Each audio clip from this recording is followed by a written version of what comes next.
Me iba a quejar un poco de lo complicado que ha resultado este ejercicio de platicar con personajes, pero si hablamos de cansancio, no tengo nada que hacer al lado de pues el personaje que tengo en esta ocasión. Él es Ángel Martínez Valencia. Él es un joven lagunero que tiene una historia muy peculiar. No sé cómo presentarlo, el título, el cargo: ciclista, aventurero, que es ingeniero. ¿Estudias una ingeniería, Sí, Ángel? ingeniería ambiental y con especialización en recursos hídricos y cambio climático. Gracias por recibirnos en tu casa el día de hoy. Un placer, tocayo. ¿Cómo te gustaría que te definieran, tocayo? ¿Como atleta, como aventurero, como ingeniero, como qué cosa? Bueno, en este momento, y más bien como que la vida es por etapas, ¿verdad? Si me hubieras preguntado esto el año pasado, sí te diría como atleta o como ciclista, pero pues como la pregunta es en este momento, me podría presentar como estudiante. Tu historia es muy particular porque al margen de los logros académicos que pretendes alcanzar o que ya has alcanzado hasta el momento, tiene que ver también con este espíritu aventurero que te ha caracterizado. Conocimos tu historia hace un par de años, ¿no? La llevó Antonio Trejo, mi compañero, en la que narraba tu aventura que se llama a Brasil en bici, ¿no? Sí. Una cosa así. Entonces, la situación era que tenías que ir a conocer Brasil en la bicicleta. Entonces era como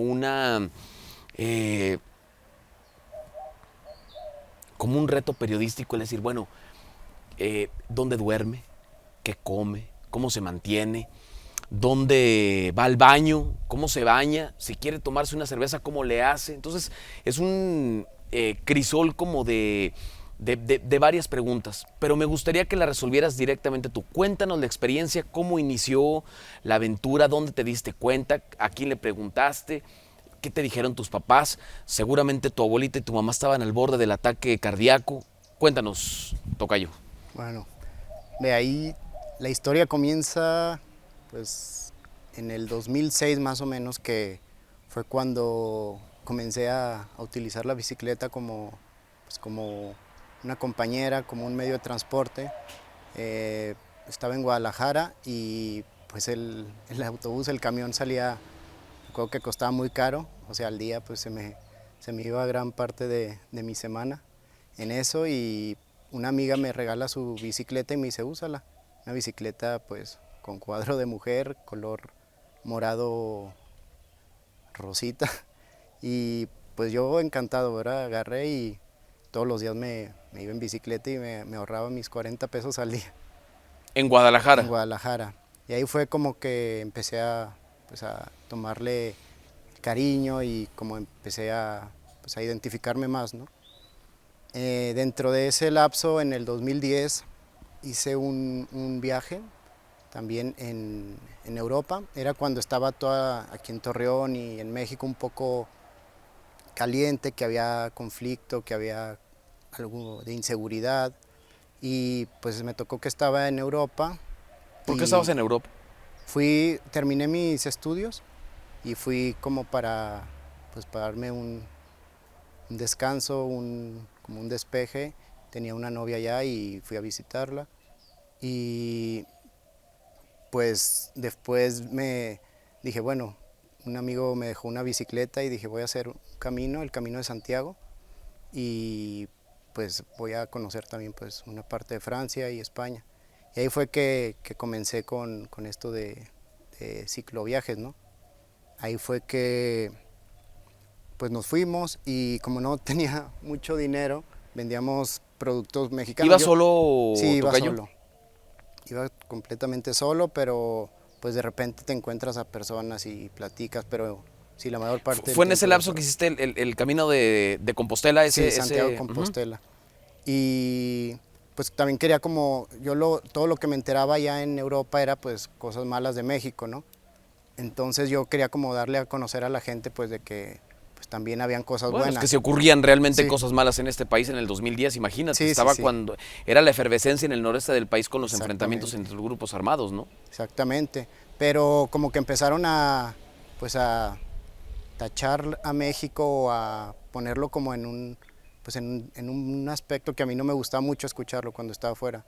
Y pues a mí me gusta mucho nuestro país y me llevé separadores de libros de la comunidad y pues los vendía, pero a la gente les platicaba pues realmente pues también las cosas buenas de México, ¿no? La cultura, la comida, la gente. Y pues así fue como la primera experiencia que tuve con un viaje en bicicleta. Después, pues mi hermano no me dejará mentir, en Nueva Zelanda nos fuimos a trabajar y yo trabajaba en otro pueblo que estaba como unos 20 y ¿Cómo se tantos fueron a kilómetros. trabajar a Nueva Zelanda? ¿Cómo te vas a trabajar a Nueva Zelanda? ¿Quién te envió? ¿Qué empresa? Mm, pues de mojados. De Sí. mojados.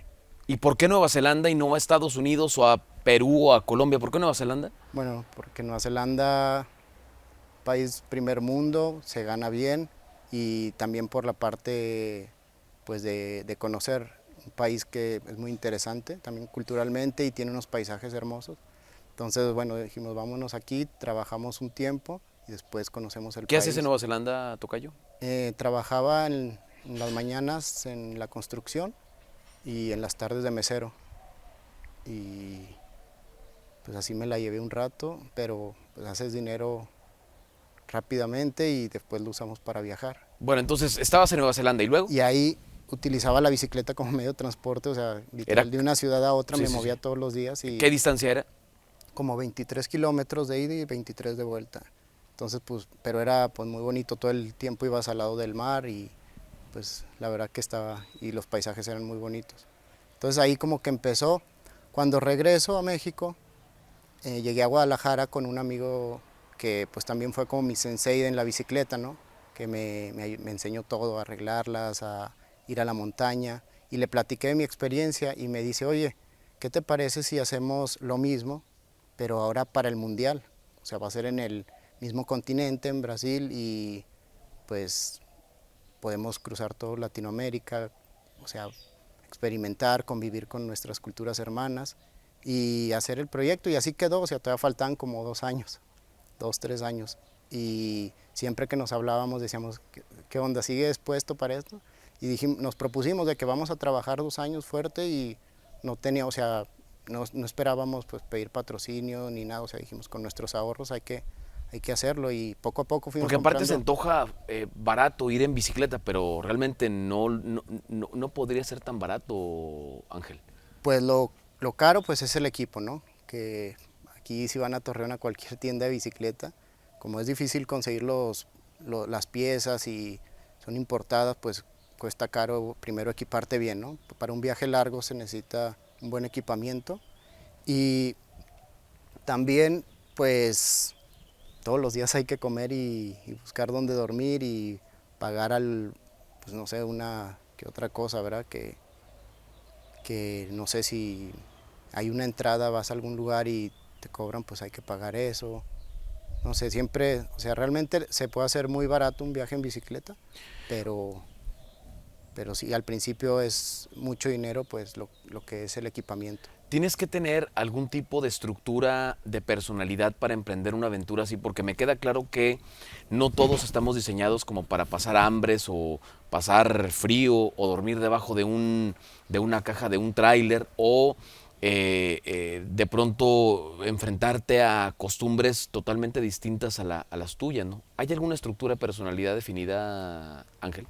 Pues efectivamente al principio, justo cuando estábamos haciendo el equipo, muchos dijeron, yo me animo, yo quiero ser parte del proyecto y pues llegamos a tener un grupo como de hasta 7, como que querían aventurarse, ¿no? En este proyecto. Pero pues cuando se acercaba la fecha, pues al final terminamos otra vez los dos que nos habíamos propuesto. Y hablando otra vez de Nueva Zelanda, tengo un amigo que es también de aquí, de Torreón, Héctor Luján, que, que vivió con nosotros en Nueva Zelanda y pues yo lo conocí muy bien y sabía que pues era aventado, se aventó con nosotros del avión, de un paracaídas y esto. O sea, dije, bueno, porque pues realmente sí queríamos tener un compañero más, ¿no? O sea, 3 es un buen equipo para hacer un viaje de este tipo.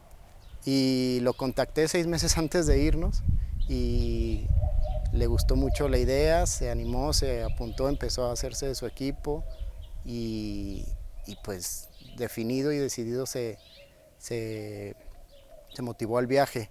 Pero la idea, pues a mi amigo se le ocurrió de llegar a Brasil al Mundial en bicicleta de un comercial que había hace mucho en el Mundial de Sudáfrica. Y el Mundial pues era de un gordito que destapa una cheve, estaba viendo un partido de fútbol, mete gol su equipo y se sale corriendo y se ve cómo cruza de Europa hasta todo África y llega ahí al estadio, se mete al juego. O sea, es como un video de promocionando alguna marca. Ya. Pero algo así dijimos, bueno, pues no va a ser corriendo, pero en bicicleta, pues, recorrer unos 12,000 kilómetros, pues es más coherente y más rápido. Ahora, de la fecha, del día cero, digamos, del inicio de los Juegos Olímpicos en Brasil, a antes, es decir, ¿cuánto tiempo se montaron en la bicicleta? Le avisaron a sus familias y se dieron a la tarea de recorrer algo así como 12,000 kilómetros, Ángel. Sí. O sea, la parte esa fue de las partes más difíciles, ¿no? Decirle, yo creo me dio más nervio decirle a mis papás, bueno, a mi mamá y a mi abuelita sobre todo, que me iba a ir al viaje en bicicleta. Me dio más como nervio que decirles que me voy a casar, ¿verdad? ¿Qué vas a hacer, muchacho? ¿Qué te dijeron mamá y abuelita? Sí, no, o sea, al principio pues se lo comenté a mi papá y a mis hermanos y a mi mamá pues ya que estuviera todo en forma, o sea, ya casi con, ahora sí que... Con la mochila, con la y mochila y trepado todo, ya en la o bicicleta, sea, porque no tenía caso tenerla con la mortificación desde antes. Entonces sí, le di la noticia como un mes antes de salir y pues pura seriedad al principio, ¿verdad? Como muy seria mi mamá y muy pensativa.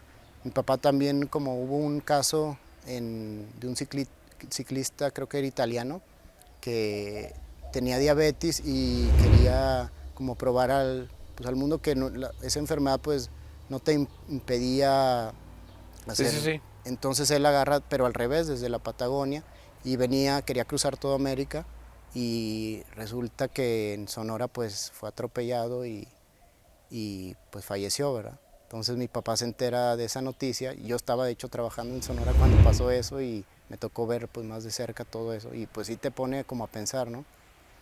Y mi papá desde ahí como que empezó también de que pues es que puede pasar, ¿no?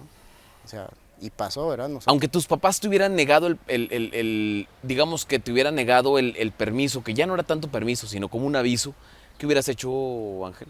O sea, sí hubieron,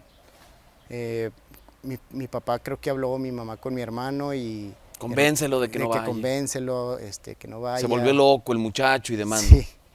Y pues yo les dije, ¿verdad? Que ya tenía pues muy definido y muy claro pues, que quería hacer eso. Y pues sí, pues a pesar de eso me apoyaron en todo, o sea, dijeron, Pero bueno, no respondiste mi pregunta. ¿Qué hubiera pasado si mamá y papá hubieran dicho, no queremos que vayas? ¿Te hubieras ido de todas formas? Yo creo que sí. Sí, me hubiera ido. Bueno, entonces te aventuraste, saliste físicamente, es decir, vivencialmente, ¿qué hiciste? ¿Te fuiste de aquí, de tu casa, agarraste la bici y te fuiste directamente a Brasil? ¿O cuál fue el trayecto? No, yo en ese tiempo vivía en la Ciudad de México. Ya. Ahí me hice de mi equipo, ahí trabajaba y pues ahí tenía todo, mi bicicleta, todo.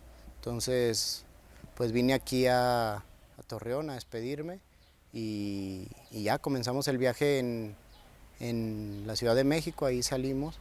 Mi amigo Juan Luis Ube, él salió desde Guadalajara antes, me encontró ahí en la Ciudad de México y de ahí salimos él y yo. Pero después, pues no sé, este proyecto también se realizó gracias a que entramos a una campaña de crowdfunding que se llama Fondeadora y subimos el proyecto, nos lo aceptaron y gracias a ellos pues en un mes pudimos llegar a la meta y nos dieron el apoyo y pues eso fue como... ¿Llegar a la meta qué era? Bueno, los objetivos eran, incidir en las políticas para que hayan más espacios para el ciclista, para los que quieren hacer deporte, crear una conciencia más de una cultura de respeto vial, El objetivo también era pues llegar a la apertura del Mundial a Sao Paulo, que es donde iba a ser la inauguración, y pues también motivar a los jóvenes o a todas aquellas personas que tuvieran algún sueño de emprender algo, pues que se puede lograr, ¿no? Entonces esos eran los objetivos que manejamos con Fondeadora y que pues manejamos durante nuestro proyecto. Y al final pues resulta que sí nos dan el fondeo y pues bien contentos, y el equipo, o sea, ya los tres nos reunimos en Chiapas. Ahí estaban mis primos, mi hermano, fueron a despedirnos y de ahí salimos, dejamos ya el país. Fuimos todo Centroamérica. ¿Tenías pasaporte solamente mexicano? Sí, ¿Tuviste que hacer trámites en otros países, Ángel? El único país que te pedía antes del Mundial una visa era Brasil, pero creo que justo antes y por este tema del Mundial como que abrieron las puertas y entramos con el pasaporte mexicano, entramos sin ningún problema a todos los países. Chiapas, cruzaste Guatemala. Guatemala, El Salvador, Honduras, Nicaragua, Panamá. En Panamá, Colombia. sí, en Panamá hicimos trampa, agarramos una avioneta en la capital, porque pues teníamos dos opciones: cruzar ahí el tapón del Darién, ahí la selva, que muy complicado. Que no hay rutas, y era meterse ahí con GPS y pues te podían, no sé, te podías perder o te podía pasar algo. Entonces no quisimos arriesgarnos y tomamos una avioneta a un puerto en Panamá, y ahí agarramos una lanchita que nos dejó en un puerto de Colombia. Llegamos a un centro que es como donde te estampan el pasaporte y se llama Capurganá. Y de ahí nos fuimos a Turbo y ya de ahí seguimos ahora sí todo por tierra, hacia Medellín. Y cruzamos todo Colombia, que país bien, muchas pendientes, pero con mucha cultura del ciclismo. O sea, ahí nos sentimos súper apoyados, o sea, la gente se ponía al lado nuestro, nos daba refresco, agua. ¿Y sabían de tu proyecto? ¿Sabían de lo que Sí, estaba? se iban por las redes sociales y por los colectivos ciclistas. Ya se iban informando. Se iban como pasando la información, y resulta que, pues bueno, ahí lo que es también, conoces a una persona y amigos de amigos le dicen a otras personas, después te contactan y te dicen, no, cuando llegues puedes llegar a mi casa, o queremos para que nos hagas una entrevista en las noticias de la mañana, y pues las mismas también la televisión como que te va contactando. Te va contactando, y la gente pues ya ve las noticias, te ve ahí, y luego te ven en la carretera y te dicen, reconoce. Tú eres los que van. Y eso me ayudó a mí muchísimo, porque en Colombia a mí me dio dengue y estábamos ahí después de Medellín, fuimos a un río, bueno, pasamos por un río que se llama Río Claro, y ahí nos quedamos a acampar, dormimos en las hamacas y me picaron los mosquitos, pues a todos, ¿verdad? Pero yo creo uno de esos traía dengue, y pues yo no sentí ningún síntoma hasta que íbamos hacia Cali. O sea, ya llevaba como 4 días antes de Cali que yo ya me sentía muy mal, y pues yo ya estaba, pues empecé a enflacar mucho. Y ahí un chavo iba en la carretera haciendo su ruta de trabajo, y me ve a mí, yo ya no podía alcanzar el ritmo de mis compañeros. Ya iba zigzagueando. Entonces yo ya iba con un ritmo más lento y pues mucho más débil, y me dice, hola, ustedes son los que van a Brasil y no sé qué, yo soy hermano de tal persona que lo conocieron en Bogotá, y me dice, ¿qué onda? ¿Qué tienes? ¿Por qué te tan pálido? Y le digo, no sé, me siento muy mal. Y trae una pick-up y me dice, no, súbete, ahorita te llevo para que alcances a tus amigos, y si quieres, o sea, ya estamos a 20 kilómetros aquí de Cali, se pueden quedar en mi casa. Y le dije, la verdad me siento muy mal. Dijo, está bien, y ya se fue él, y mis amigos iban atrás de la camioneta, en la bicicleta, y ya llegamos a su casa. El día siguiente teníamos una entrevista también en la mañana, muy temprano, y yo ya no pude despertar, o sea, ya no pude ni siquiera recuperarte. Me llevaron directo al hospital, y pues ya me dijeron que tenía dengue y que necesitaba reposo, y pues nos quedamos en Cali un tiempo, una semana. Y para avisarle a tus papás, mamá, tengo dengue, te dije, y la abuelita, mijito. Pues no sé, no recuerdo bien si les platiqué o no, pero, o sea, ya después en su momento a lo mejor sí se los platiqué, ¿verdad? pero en ese momento cuando tenía, no sé si les compartí, pues lo menos que queríamos era preocuparlos, y sí, de repente pasaban días que no. ¿Y quién te pagó el hospital? Fue gratis todo Ya. en Colombia. Sí, yo creo, sí, no pagué nada. Pues fue Y luego, después de la semana en Cali, ¿Venezuela? No, nos fuimos hacia... teníamos dos opciones cuando estábamos haciendo la planificación. ¿Ecuador? Era irnos por todos los Andes, que es por toda la Panamericana, y después hacer la Transpanamericana o la Transcontinental, que va cruza todo Bolivia. Esa era una opción, era el camino largo, pero pues también conocíamos más países. Claro, y sobre todo porque la ruta andina es una ruta interesante. Exacto. Para conocer paisajes y demás, ¿no? Exactamente, sí, no, es una ruta que o sea, es muy recomendable y vale la pena, o sea, lo que te encuentras ahí, la cultura andina, como dices, es muy interesante. Y la otra opción era cruzar el Amazonas y agarrar barquitos y irnos moviendo, pero pues estaba también un poco turbio ahí en Venezuela, y luego era pues meternos pues también más enfermedades de este tipo con los mosquitos. ¿Cómo decidían todo ese dilema social, las FARC en Colombia y luego el conflicto que hay en Venezuela, el conflicto social tan importante, y luego pues discriminar un poquito la ruta andina, querer cruzar el Amazonas? ¿Cómo resolver esos dilemas con tus compañeros? ¿Lo abordamos después de la pausa? Claro. Sigo platicando con Ángel Martínez Valencia. Él es un aventurero, yo lo defino así. Después de la pausa seguimos platicando con él, Así las Cosas.